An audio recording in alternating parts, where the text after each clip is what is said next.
Here's one reason for the biggest jump in earnings since 2009. It's getting harder to find the staff, especially those with skills like driving a heavy goods vehicle. Firms can't meet demand from customers unless they've got people to do the job, so they have to pay more to attract them. That rise in average earnings of 2.7% hides big differences between the public and the private sector. In the public sector, pay went up by 1% to an average of £497 a week. In the private sector, it rose by 3.2% to an average of £490 a week.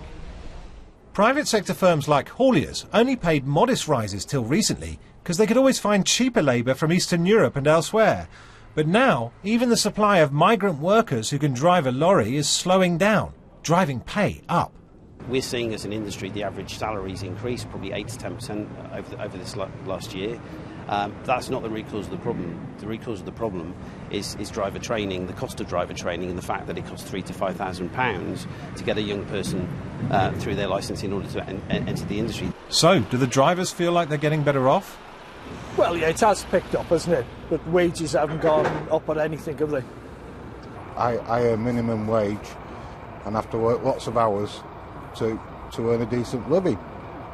Because it's all bills is a bit more expensive, and we have to work more hours to get that few extra quid.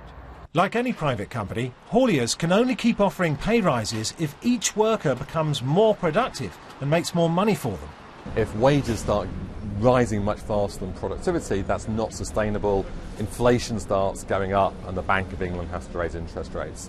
So unless we see real increases of productivity, which we haven't seen since the Great Recession, then those real wage increases are not going to be sustainable.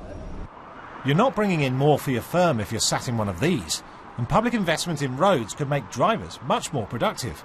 Across the economy, investment, public and private, is needed to ensure real pay rises can be sustained.